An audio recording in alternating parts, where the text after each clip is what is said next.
դատարանը պետք է դատավճար կազմի մեղադրականը։ Չէ՞ հետաքրքրում է ֆազը, միատուղություն տալ, քննություն է կապակցում ամեն։ Այսքանով ես իմ մասը ավարտեցի պատվաժանական, խոսքը փոխանցեմ գործընկերներից։ Պատվաժանական, ես շարունակեմ մեղադրանքի առաջարկության հետ կապված հարցերը։ Սարգսյանը համասը ներկայացրեց դատաքննության ընթացքում, մեզ ներկայացրեց մեղադրանքը, մեր պաշտպանության հնարավորությունները եւ ակնհայտել, որ մենք պաշտպանվում ենք ուրորին, մոտավորապես անորոշ մեղադրանքից։ Սակայն հետագայում ինչ արեց դատարանը հանրապետություն դատարանը ոչ միայն սրբագրեց մեղադրանքի կողմի այսպես ասած թերացումը։ Ներգնահատման դատարանը փոխեց մեղադրանքը, հաստատեց նոր մեղադրանք, նոր փաստեր, նոր երանգավորում տնեց մեղադրանքին եւ ըստ էության Միքայել Սեդղազյանին դատապարտեց մի մեղադրանքում, որը նրան առաջադրված չի եղել, դատաքննության ընթացքում քննարկված չի եղել։ Ես հիմա անգամ կփորձեմ դրանք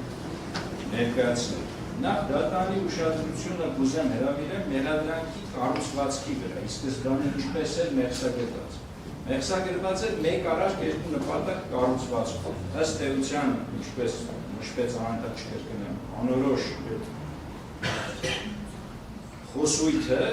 եւ ըստ էության սրանով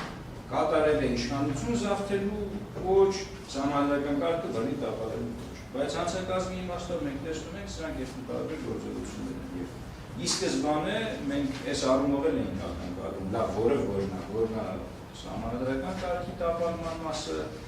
որն է իշխանության զավթման մասը։ Այսինքն մենակ կառուցվածքը հուշում էր արդեն, որ չի համապատասխանում մեր մեղադրանքը, մեղադրանքի ներպետական եւ միջազգային ընդունված պահանջներին, քանի որ այս պահանջները հուշում են, որ մեղադրանքը դետալային հնարավորինս հստակ նկարագրվի, մեկնաբանվի, պարզաբանվի մեղադրյալին, որպեսզի պաշտպանության իրավունքը իմաստ ունենա, առարկայական լինի եւ այլն եւ այլն։ Էլ չեմ ասում մյուս կտորը 25 թվականի հարցազրույցի կտորը, որը մեղադրանքի մաս էր պաշտոնապես։ Հիմա տեսեք, մեր գնահատմամբ, որ նախ պարզ չէր մենք որ նպատակից պաշտպանվեինք, ինչը պիտի ապացուցվեր, ապացուցման առաջ կան քանիսներ, այլընտրանքայիններ, մի հատ էր։ Իսկ արդեն մենակ երկու տարբերակով մեղադրելու հանգամանքը ցույց էր տալիս, որ հենց ինքը դատախազությունն է կասկածի տակ դրել սուբյեկտիվ կողմը, քանի որ չի կարողացել կողմնորոշվել մեղադրյալի միակ իրական նպատակի հարցում։ Սա նշանակում է, որ հանցակազմի պարտադիր արտանիշ եւ սուբյեկտիվ կողմի իրական տարը ի սկզբանե չի ունեցել ապացուցվածության անհրաժեշտ շեն, խորություն։ Ուրեմն տեսեք, դատարանն իր ակտում բացառելով սահմանադրական կարգի տապալումը եւ ըստ էության հաստատված համարելով միայն իշխանության զավթումը, ոչ թե իրականացրել է արտադատականություն, այլ ընդդել է դատախազության կողմից տրամադրված այլընտրանքային տարբերակներից մեկը։ Այսպիսի մեղադրանք, այսպիսի անորոշություն եւ այսպիսի այլընտրանքներ չի կարելի, սա խաթարում է արդարադատության բուն էությունը։ Այլապես կարելի է հախուռը միշտ ամեն ինչ բերել գցել եւ թողնել դատարանին ասել կոպիտ ասած, այսքանի մեջից դե մի բան առանձնացան, մի բան պիտի մի բանի մեջ մեղավոր ճանաչի, որը խաթարում է պաշտպանության բուն էությունը։ Եվ հենց սա տեղի ունեցավ մեր դեպքում առանց չափազանցի։ Հիմա այսպես ասած, այսքան կոչի փնտրտուքների մեջ մենք ինչի հայտնվեցինք, եւ այս հարցը նաեւ շատ կարեւոր է, որովհետեւ նախորդ դատականիստերում էլ հաղորդման բովանդակային մասը քննարկելու առումով են գործընկերները ներկայացրեց, որ դատարանը նաեւ տվել էր այս տեսակ մեկնաբանություն, որ կանդրադառնա դատավճռով մեղադրանքի ըստ էության էությունը, այսպես ասած, հաստատելու փուլում, եւ այս առումով հիմա այն ինչ որ ասում չափազանց կարեւոր է։ Տեսեք, դատարանը ձևափոխեց մեղադրանքը, նախ հանեց մեջից սահմանադրական կարգի տապալման կտորը։ Դատարանը հանեց մեջից 25 թվի հարցազրույցի կտորը։ Պահը կրկին կարևոր է։ Ուզում եմ մի պահ մեջ բերել սա։ Այս համատեքստում դատարանի համար ընկալելի չէ, թե ինչ նկատի ունի մեղադրանքի կողմը վերահաստատել դերունի, քանի որ սույն պարագայում իրավական եզրույթ չէ։ Մասնավորապես, եթե մեղադրանքի կողմը նկատի ունի մեկ միասնական դիտավորության շրջանակում մի քանի արարք կատարելու ապա նշվածը բացառվում է այն հանգամանքի հաշվառման, որ քննիչը պաշտոնապես պարզաբանել է, որ արարքն ավարտվել է փետրվարի 3-ին։ Մինչդեռ շարունակվող հանցագործության պարագայում այն պետք է դիտարկվեր այս վերջին օրը։ Այլ կերպ մեղադրանքի բովանդակությունը կազմող, սա մեղադրանքի բովանդակությունն էր կազմում, եւ դատարանի կողմից հաստատված փաստական հանգամանք հանդիսացող News.am լրատվական ալիքին 25-ի հունիսի 21-ին հարցազրույցը դատարանը չի գնահատում որպես առանձին դեպք։ Դատարանը հանեց է սա, և հիմա ուզում եմ կարդամ ինչի մեջ մեղավոր ճանաչեց դատարանը։ Դատարանն իր դատավճռում նշել է, այսպիսով, դատարանն արձանագրում է, որ խոսքը կարող է գնահատվել որպես կոչ, եթե դրանով փոխանցվում է հստակ գործ։ Հետևաբար, խոսքի իրավական գնահատման ժամանակ չպետք է սահմանափակվել միայն դրա ձևի, բացահայտ եւ հրամայական լինելու չափորոշիչով, այլ պետք է հաշվի առնել խոսքի ենթատեքստը, խոսողի դիրքը եւ ազդեցությունը, լսանի ընկալման հնարավորությունը, նպատակ ազդեցությունը կոնկրետ ժամանակային եւ սոցիալական միջավայրում։ Այս համատեքստում հատկանշական է Զանան ընդդեմ Թուրքիայի գործը, որի շրջանակներում Եվրոդատանը փաստել է, որ թեև առաջին հայացքից հայտարարությունը դատապարտում է սպանությունները, սակայն կոնտեքստում այն համարվել է որպես թաքնված կոչ աբեկչությանը հաշվի առնելով տարածաշրջանի պայթյունավտանգ իրավիճակը եւ լսանի զգայությունը։ Հիմա դատարանի մեղադրանքը անդրադառնալով սույն վարույթի շրջանակներում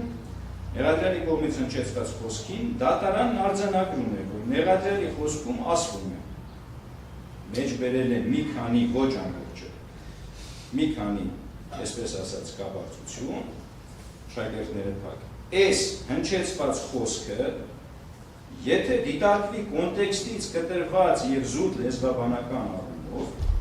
ապա այն իր բովանդակությամբ գուցե կարող է գնահատվել որպես պատմողական նախադասություն անցյալի գործողությունների վերաբերյալ։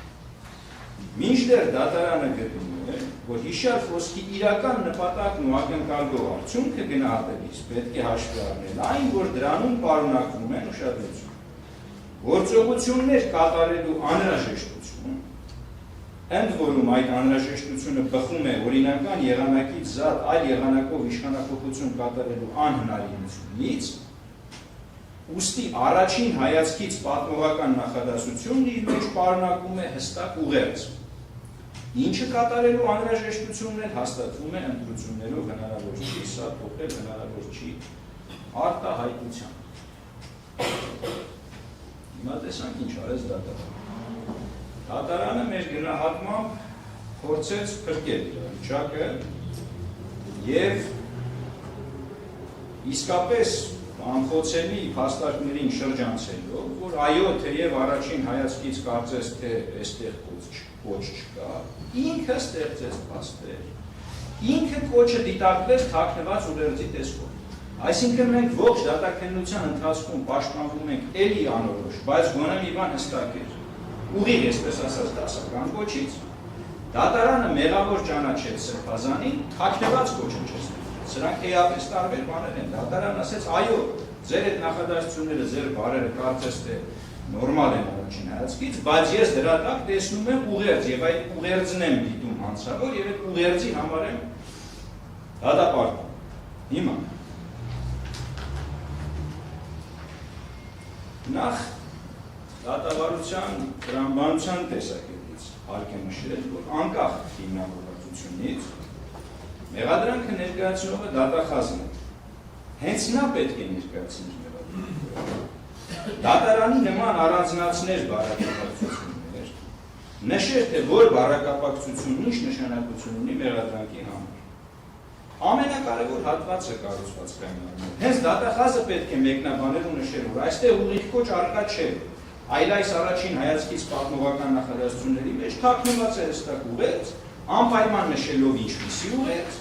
եւ ներկայացնել, որ դա է կոչը։ Խոսք, որն ունի ուղերձ։ Սակայն դատախազները դա չեն արել։ Դատախազներն ուրիշ մեղադրանք են պաշտպանում։ Ավելին, մենք բազմիցս տարբեր խնդրել ենք, միջնորդել ենք, պահանջել ենք ցույց տալ, թե որն է կոչի, ինչպես է դրսևորվում եւ այլն, ինչից պաշտպանենք, ինչպես տեսանք, այդպես էլ չեղավ։ Իսկ այսքանից հետո դատարանի նման վարքագիծը կարծես ցույց տար դատախազներին, թե ինչպես պետք է վարվել եւ այս իրադրությունում ինչպես պետք է վերաբերական երան հավաքել։ Սակայն դատարանի նշեմ, որ նույնիսկ այս գործողության մեջ էլ դատարանը ակամա թերացել է եւ ըստ էության թույլ է տվել ելի մի շատ խախտումներ։ Նախ մեր գնահատմամբ մեղադրանքից պաշտպանությունը ենթադրում է ոչ միայն նկարագրված փաստերից պաշտպանություն, այլև դրանց տրված մեկնաբանությունից պաշտպանություն։ Ուստի դատարանը չէր կարող այդ փաստերին տալ այլ մեկնաբանություն, քան մեղադրանքով տրվածներ։ Այսինքն մեղադրելով իշխանությունը զավթելու կոչ անելու մեջ մեղադրողները դժվարանում են ցույց տալ որն է կոչը։ Նշում են, որ ամեն ինչ նկարագրված է մեղադրանքում։ Սակայն դատարանը փաստերի ակնհայտ ճշմարտակ խոստովանում է, որ թեև առաջին հայացքից կարծես տեղանք չկա, վերլուծում է կոնտեքստ, այդտեղ է տեսնում ուղերձ եւ դա է համարում կոչ։ Գտնում ենք, որ եթե կոչը պետք է մեկնաբանվեր ուղերձի տեսքով, ապա դա պետք է ոչ միայն նկարագրվեր, այլև հենց այդպես մեկնաբանվեր մեղադրյալը։ Այսինքն մեղադրյալը պետք է պաշտպանվեր փաստերի հենց այդ մեկնաբանությունից։ Այս ողջ խառնաշփոթը եւս մեկ անգամ ցույց է տալիս մեղադրանքի անորոշությունը եւ սրբազանին ամեն կերպ դատապարտելու մղումը։ Ուրեմն, եթե մեղադրանքում ներկայացված է արծարծույցի բովանդակությունը, իսկ մեղադրողը պարզապես այն համարում է կոչ, բայց չի նշում, թե որ հատվածն է կոնկրետ, ապա մեղադրանքն ինքնին անորոշ է։ Ուր մնաց, թե դրան տրված ուղերձային մեկնաբանություն։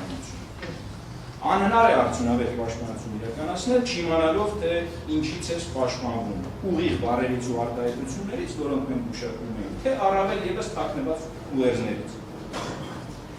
Մենք գտնում ենք, որ այս վարքագծով դատարանը փոխել է մեղադրանքի փաստական հիմքը։ Ողջ դատաքննության ընթացքում չնշվեց կոնկրետ հատվածը։ Ոչ միայն չնշվեց, այլև նշույլ անգամ չկար նշված բառերից ու արտահայտություններից դուրս ուղերձների մասին։ Իսկ դատարանը դատավերջում ինքն է ստեղծել մեղադրանքի նոր փաստական տարր, թաքնված ուղերձ։ Սա նշանակում է, որ մեղադրյալը պաշտպանվել է մեկ անորոշ մեղադրանքից, սակայն դատապարտվել է մեկ այլ դատարանի կողմից ստեղծված նոր մեկնաբանությամբ մեղադրանքով, ինչը մեր գնահատմամբ անթույլատրելի է։ Սրանով գտնում ենք, որ դատարանը ստանձնել է մեղադրողի գործառույթ։ Այս գործողությունները խախտում են մրցակցության սկզբունքը, արդար դատականության սկզբունքը։ Դատարանը պետք է գնահատի մեղադրող կողմի ներկայացած ապացույցներն ու մեկնաբանությունը, այլ ոչ թե ինքը վերլուծի նոր թաքնված իմաստներ, որոնք մեղադրողը չի կարողացել կամ չի ենթադրել հստակեցնել դատավարության ընթացքում։ Մեր գնահատմամբ սա չափազանց կարևոր գնահատման հանգամանք է վերաքննիչ դատարանի համար։ Մեղադրանքը ոչ միայն նկարագրված գործողություններն ու բառերն, այլև դրանց տրված մեկնաբանությունը։ Մեղադրյալը պետք է պաշտպանվի եւ փաստերից, եւ դրանց տրված մեղադրական մեկնաբանությունից։ Եթե մեղադրողը փաստերին տալիս է որոշակի մեկնաբանություն, ապա պաշտպանությունը կառուցվում է հենց դրա դեմ։ Հենց այդ մեկնաբանությունն է կերպում։ Իսկ եթե դատանը փոխում է փաստերին տրված մեկնաբանությունը, որը մեղադրողի կողմից չի առաջադրվել, դատաքննության ընթացքում չի քննարկվել դրանց, ապա մեղադրյալը զրկվում է այդ մեկնաբանությունից պաշտպանվելու իրավունքից եւ հնարավորությունից։ Դատաքննության սահմանների վերաբերյալ կանոնը հստակ է։ Դատարանը կաշկանդված է մեղադրանքի փաստական հիմքով։ Եթե մեղադրանքը հիմնված է խոսքի բացահայտ կամ թաքնված իմաստի վրա, ապա մեկնաբանությունն ինքնին դառնում է մեղադրական փաստական հիմքի բաղկացուցիչ մաս։ Կարող ենք հիմնավոր հետևության հանգել, որ մեղադրանքի որոշակիությունը պահանջում է ոչ միայն փաստերի հստակ նկարագրություն, այլև այդ փաստերին տրվող մեկնաբանություն։ Ուստի եթե մեղադրողները այդ փաստերին տալիս են X մեկնաբանություն, դատարանը չի կարող փոխել դա եւ սարքել իր ուզած Y մեկնաբանություն։ Գտնում ենք, որ մի մեկնաբանության ինքնուրույն փոփոխությունը դատարանի կողմից միանշանակ հանգեցնում է դատաքննության սահմանների խախտման, որից բխում է ակամա պաշտպանության իրավունքի խախտում։ Անցնելով, փոխելով այս մեղադրանքը, դատարանը ակամա թույլ է տվել մի սխալ ևս մեր գնահատմամբ։ Եվ ցույց կտամ, թե ինչպես է նախապատրաստել եւ հիմնավորել իր մոտեցումը։ Հատարանն անտեսել է լեզվաբանական մոտեցումը եւ ինքն է ստանձնել լեզվաբանի դերը, խոսքի էությունը բացահայտելու հարցում։ Դատավճռում նախ դատարանը նշել է հետեւյալը, որ իրական դատավորության ընթացքում լեզվաբան մասնագետ փորձագետի կողմից տրված կարծիքը կարող է օգտակար լինել հատուկ գիտելիքների անհրաժեշտություն պահանջող հարցերի պատասխանները ստանալու համար։ Սակայն այն չի կարող իրավունքի բնագավառում ունենալ ճշգրտման վերջնական եւ առաջնային ուժ, քանի որ իրավական վերլուծությունը չի սահմանափակվում բառի բառարանային իմաստով։ Լեզվաբանական սահմանումը կարող է լինել օժանդակ գործիք, բայց այն երբեք չի կարող փոխարինել իրավական մեկնաբանությունը։ Հանձի իրավունքի մեջ հանցակազմը հիմնվում է ոչ միայն արտահայտված խոսքի ձևի, այլ դրա նպատակի, ազդեցության եւ համատեքստի վրա, այլ կերպ կոչ բառի ուղիղ բացակայությունը խոսքում չի կարող բացառել դրա քրեական օրենսգրքի 422 հոդվածի համատեքստում իրավական առումով կոչ համարվել է։ Դատանշարում նախապատրաստել է հենց իր վարքագիծը։ Իսկ հակառակ մոտեցումը կբերի այն կանխավարկածին, որ լեզվաբանը գնահատելով կոչ բառի սահմանումը կարող է որոշել արդյոք խոսքում առկա է հանցակազմ, թե ոչ, մինչդեռ դատարանի գնահատումը սույն դեպքում վերբալ ձևով դրսևորվող հանցանքի գնահատումն առավելապես իրավական է։ Հակառակ պարագայում գործ ունենանք այսպես կոչված իրավական հարցերով փորձագետի եզրակացության հետ, ինչը համատեղելի չէ դատավարության էությանը։ Դատարանը կարծես թե նախապատրաստում է, որ այստեղ փորձագետներ ամենուր չունեն, ես ինքս կմեկնաբանեմ կոնտեքստը, համատեքստը ամեն ինչը եւ ես կորոշեմ թաքնված կամ ուղիղ կոչի արկայությունը կամ բացակայությունը։ Հենց սրանով դատարանը հիմնավորում է, որ շրջանցել է լեզվաբանական առանցքը։ Ինքն է փորձել անխոչնդոտ հիմնավորել կոչի արկայությունը։ Ինչու եմ ասում անխոչնդոտ, որովհետև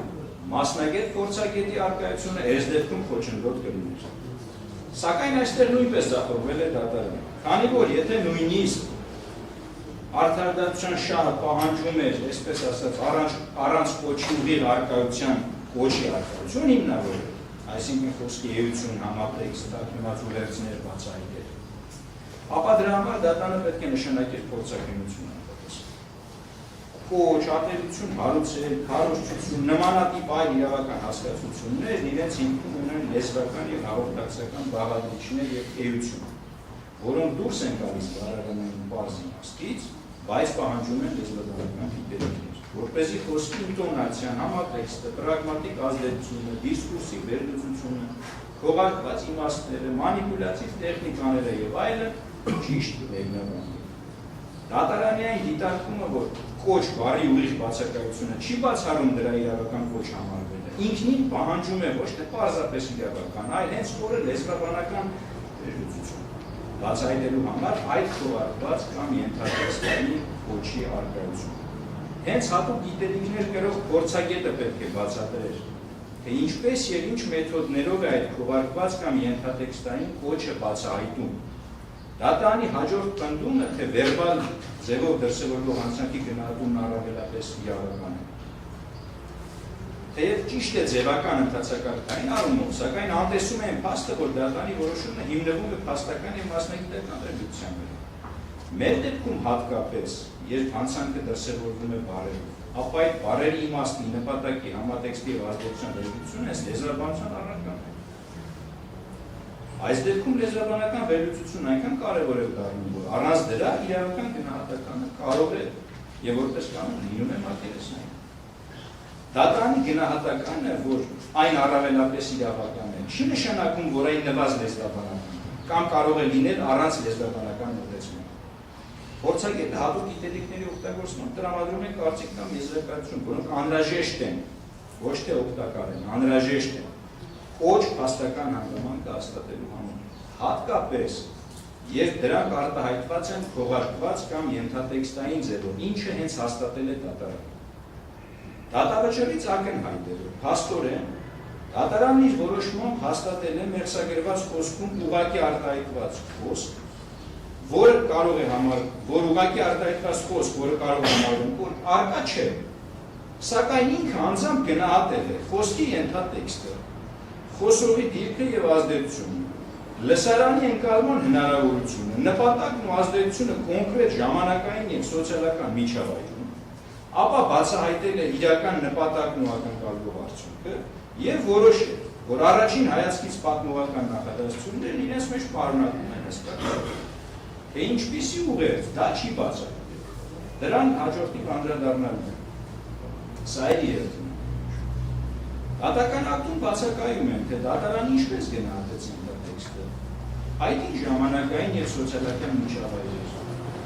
Դա հատկապես ինչպես գնահատեց որ բացահայտեց թարգմանությունից։ Այն պայմաններում, երբ հենց մեղադրելի խոսքով մոտ 6 տարի շրջանառվում են մի բան։ Ամեն տարի, ամեն օր այդ խոսքերը բախվել են ժամանակային եւ սոցիալական միջավայրին։ Այդ ինչ մեթոդոլոգիայով դատարանը կարողացավ առանձնացնել ու գնահատել այդ միջավայրը, երկվա միջավայր։ Սակայն այստեղ ամենահետաքրքրականն այն է, որ դատարանն ինքն է մտել հատուկ գիտելիքներ պահանջող հենց փորձագիտական ոլորտ։ Ինքն է նշել, որ անցակազմը հիմնվում է ոչ միայն արտահայտված խոսքի ձևի, այլ դրա նպատակի ազդեցության համատեքստի վրա, որն ինքնին ենթադրում է հատուկ գիտելիքներ։ Թվարկված այս տարերին բացահայտումն իրավաբանի ընդհանուր գիտելիքների շրջանակից դուրս է, քանի որ պահանջում է լեզվաբանական երկու հիմնարար ճյուղերի կիրառում, հատուկ ստեր շեշտել եմ, թե լեզվաբանական ինչերի պիտի բախվեին դրանք բացահայտելու համար։ Ուրեմն առաջինը պրագմատիկ վերլուծությունն է։ Ի տարբերություն բառարանային իմաստի պահանջում է բարձր իրավական մեկնաբանությունը, խոսքի իրական նպատակը։ Լեզվաբանության մեջ այս դասը կոչվում է պրագմատիկա, որն ուսումնասիրում է, թե ինչպես է նույն արտահայտությունը տարբեր համատեքստերում ձեռք բերում տարբեր իմաստներ եւ ինչպես է խոսողը հասնում իր նպատակին։ Հենց փորձագետը կարող է վերլուծել խոսքի ենթադրյալ եւ անուղղակի իմաստները։ Նա է գնահատում, թե արդյոք արտահայտությունը չունենալով բառարանային կոչի դրսևորում, այնուամենայնիվ հանդիսանում է կոչ, օգտագործելով այլ լեզվական մեխանիզմներ, օրինակ հարցեր, պատնանշումներ, անմատություններ եւ այլն։ Առանց այս վերլուծության դատարանը ստիպված է ապավինել միայն ընդհանուր ընկալմանը, ինչը չի կարող բավարար լինել իրավական որոշակիության եւ մեղադրական դատավարժի համար անհրաժեշտ ապացուցման չափանիշով։ Հաջորդը դիսկուսի համատեքստի վերլուծություն, թարգմանված ուղերձների բացահայտում, տեղեկատվություն։ Խոսքի ենթատեքստային եւ թարգմանված ուղերձները թարգմանված են ոչ միայն մեկ բառի մեջ, այլ ամբողջ խոսքի հոսքի եւ նրա շրջապատող սոցիալական քաղաքական համատեքստի մեջ։ Փորձագետը օգտագործելով քննադատական դիսկուսի վերլուծության մեթոդները վերլուծում է նախատեքստը, ենթատեքստը, համատեքստը, այս մեթոդները թույլ են տալիս ապացուցել, որ կոչ բառի ուղիղ բացակայության պարագայում խոսքը այնուամենայնիվ պարունակում է հասցեագրված եւ դրդողական ուղերձ։ Առանց այս խորքային վերլուծության դատարանի գնահատումը պարզապես դառնում է չափազանց սուբյեկտիվ եւ որևէ պարագայում չի կարող համոզիչ երևալ, թե անկողմնական քննության արդյունք է։ Դատարանի մոտեցումը դե ֆակտո հանգեցրել է իրավական պարադոքսի։ Ցանկանալով խուսափել լեզվաբան փորձագետից, որպես իրավական հարցերով փորձագետի, դատարանն ինքն է փաստացի կատարել այնպիսի գործառույթներ, որոնք հենց բացառապես հատուկ գիտելիքներ են պահանջում այդ ոլորտում։ Փորձագետը չի որոշում, թե արդյոք արարքը հանցանք է։ Նա հիմնավորում է, թե արդյոք խոսքը իր թաքնված ուղերձով եւ իրական նպատակով լեզվաբանական առումով համապատասխանում է կոչի բնութագրերին։ Այս հարցի պատասխանը բացառիկ մասնագիտական է եւ անփոխարինելի։ Սրա մասին են վկայում նաեւ բազմաթիվ գործերով նշանակվող դատալեզվաբանական գործընկերություններ, որոնց իմաստը հենց թաքնված ենթատեքստ համատեքստ բացահայտելն է։ Բայց այդ գործընկերությունն է սա, բայց այն նշանակում, որ ինչը բարձ է։ Եթե դատարանը ինքնուրույն կարող է ամեն ինչ բացել։ Այս մասով կարող ենք եզրահանգել, որ դատարանը հաստատված է համարել փաստեր, որոնք կարող էին հաստատվել բացառապես հատուկ ապացույցներով, փորձագետի եզրակացություն։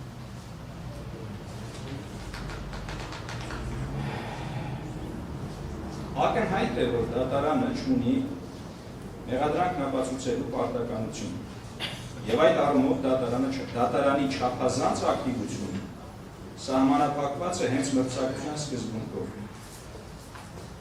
Սակայն վերը թվարկված վարքագծով դատարանը խախտել է թե մրցակցության սկզբունքը, թե հանրայնության սկզբունքը, քանի որ գործում չի եղել մեղադրանքի հաստատման համար իր պատկերացրած մեղադրանքի նույնիսկ այդ ուղերձների ենթատեքստի վերլուծության անհրաժեշտ ապացույց,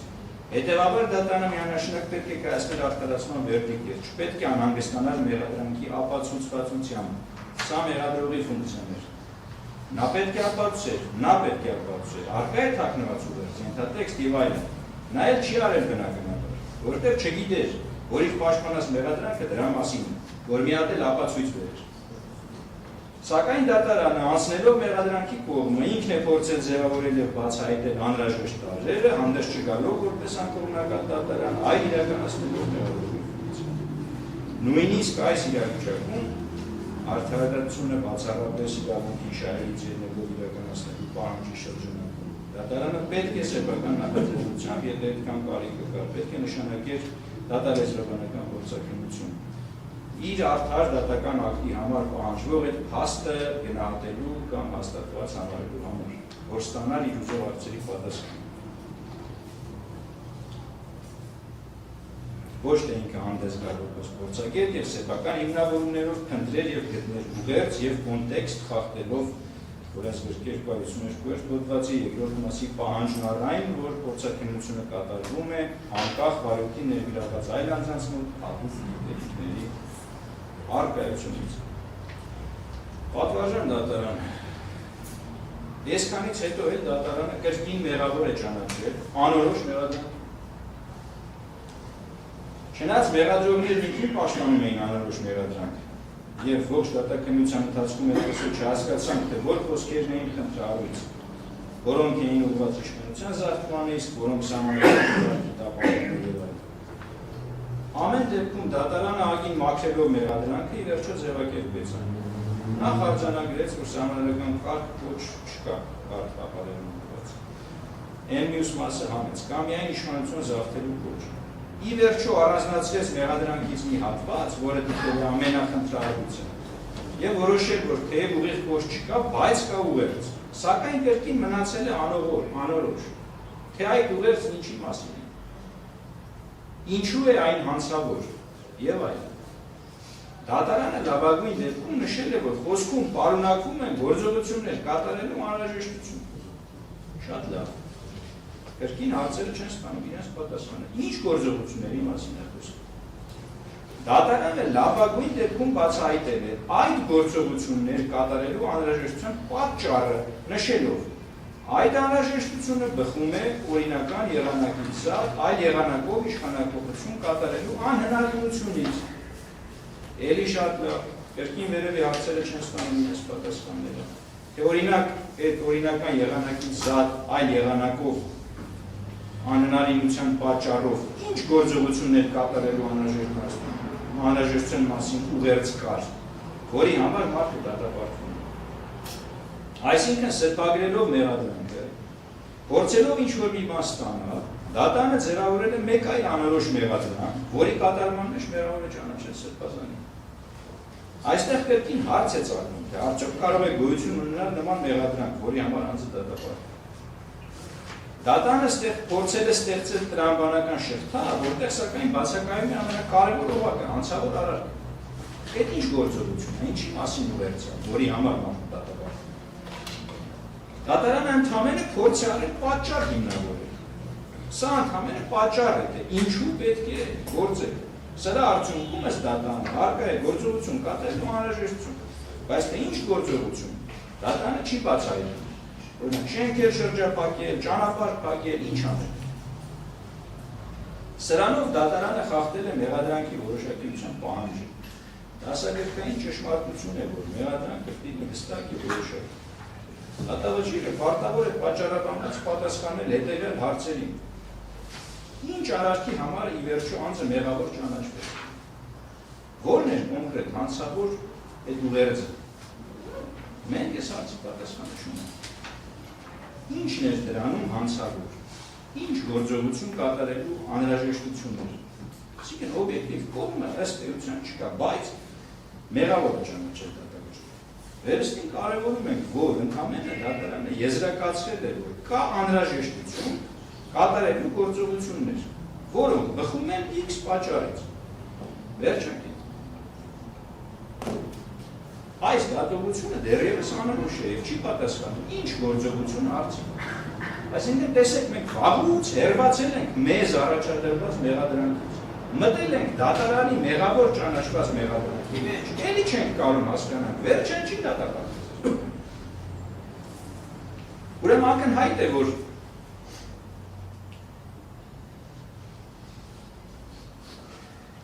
նախ վերանող կողմը, իսկ դատարանը մեղավոր ճանաչելիս հատկապես, պետք է ապացուցեր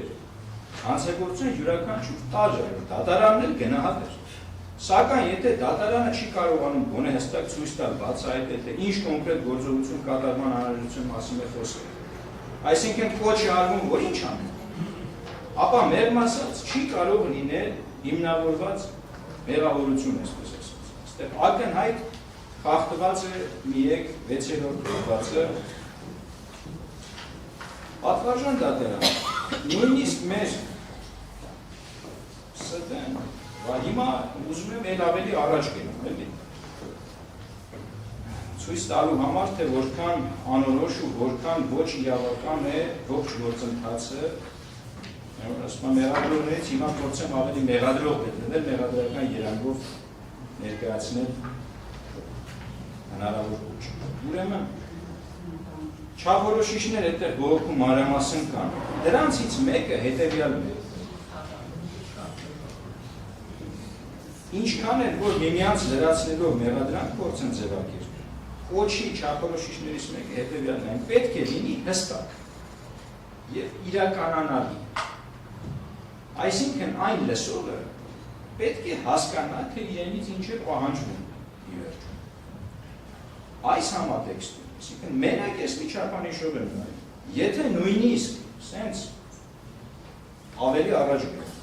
ուղիղ ասենք հեղաշրջման անհրաժեշտության մասին, միևնույն այն բավականաչափ որոշակի չէ, որ այդ կոչը լսողը հասկանա, թե իրենից ինչ է պահանջվում։ Օրինակ հեղաշրջում ինչպես են անում։ Ես լսել եմ կոչը, ուզում եմ տրվեմ այդ կոչին, ուզում եմ անեմ։ Հիմա ինձանից ինչ ակնկալվում։ Պատկերացնում եք, այսինքն այս սրա վտանգավորությունը հենց նրանում է, որ այդ ակնկալվող գործողություններն այնքան որոշակի ու հստակ ու իրականանալի պիտի լինեն, որ կոչը ինքնին միայն ունենա բավականաչափ վտանգավորություն, որ բավոր մարդիկ լսողները տրվեն այդ կոչին եւ այդ ակնկալվող հստակ որոշակի կոնկրետ գործողությունները իրականանան։ Հիմա սա այն դեպքն է, որ լսողն ինչքան էլ ուզի, ինչ պիտի անի, չկա հստակություն։ Պարզ է, չէ, որքան էլ տհաճ լինի կոչը կամ ոչ իրավաչափ, այն միևնույն է պետք է ողջամտորեն իրականանալի լինի, այլապես այն կվերածվի քմահաճ գործիքի պետության ձեռքում։ Ամեն խոսուրի կվերածվի կոչի։ Օրինակ բավականին հասկանալի է ճանապարհ փակելու կոչը, շենք շրջափակելու կոչը, քանի որ հստակ մարդիկ հասկանում են իրենցից ինչ է ակնկալվում։ Կոնկրետ բռնության կոչը գնում ենք, ջարդենք, գնում ենք, այս կամուրջը քանդենք, գնում ենք, չգիտեմ, ինչ անենք։ Լսողից հասկանալի ակնկալող գործողություն։ Ուրեմն առաջանցնելով կրկին նշենք, որ եթե նույնիսկ դիտարկենք ռազմական հեղաշրջման անհրաժեշտության մասին վերցը, միևնույն է նույնիսկ հստակ ձևակերպման,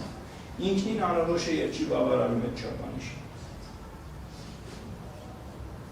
Միեդը հստակ շեշտում է, որ քաղաքական ծրագրերն ու քննադատությունը պետք է լայն պաշտպանություն վայելեն։ Նույնիսկ եթե դրանք պետական մարմինների կամ իշխող կուսակցության համար ցնցող, վիրավորական կամ անհանգստացնող են։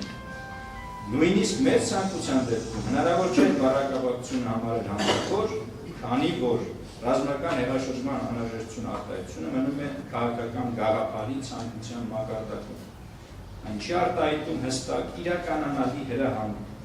Իրական պատասխանատվության համար պետք է լինի ոչ թե հեղաշրջման գաղափարի քարոզ, այլ կոնկրետ գործողությունների կոչ, որոնք ուղղված են իշխանությունը զավթելու։ Մարդիկ պետք է այդ կոչը լսելով հասկանան, թե իրենցից ինչ է ակնկալվում։ Այդ արարքի վտանգավորությունը այս դրանում է, որ հնարավոր է մարդիկ տրվեն ու ինչ-որ բան կատարեն։ Սակայն երբ խոսքն անորոշ է, մեծ ցանկության դեպքում էլ հնարավոր չի լինի դրան տրվել։ Միեդը թույլ է տալիս սահմանափակել խոսքի ազատությունը, եթե առկա է պետական անվտանգության կամ հասարակական կարգի պահպանման անհրաժեշտություն։ Ռազմական հեղաշրջման մասին վերացական խոսքը առանց կոնկրետ ժամանակային սահմանների կամ գործողությունների հազիվ թե կարողանա բավարարել անմիջական վտանգի չափանիշը։ Դատարանը պետք է հիմնավորի, որ տվյալ պահին եւ տվյալ համատեքստում այդ խոսքը կարող է անմիջականորեն հանգեցնել իրական բռնի գործողությունների, ինչպես օրինակ ճանապարհ փակելու, շենքօրճապակելու կոչը։ Ինչպես տեսնում ենք, այս 6 տարվա ընթացքում այդպես էլ իրատեսական դրսևորում չունեցավ։ Ժամանակային գործոնն այս դեպքում աշխատում է ի վնաս պետության։ Մյուս կողմից ռազմական հեռաշրջման անհրաժեշտության մասին ուղերձի բացահայտումը չի բավարարում եկ 10-րդ հոդվածով սահմանված խոսքի սահմանափակման չափանիշներից անհրաժեշտության չափանիշին, քանի որ ուղերձը չի պարունակում հստակ ուղիղ եւ իրականանալի հրահանգներ բռնի կամ քրեորեն պատժելի գործողությունների մասին։ Այն պետք է մեկնաբանվի որպես քաղաքական բանավեճի մաս, գաղափարի կամ քաղաքական ցանկ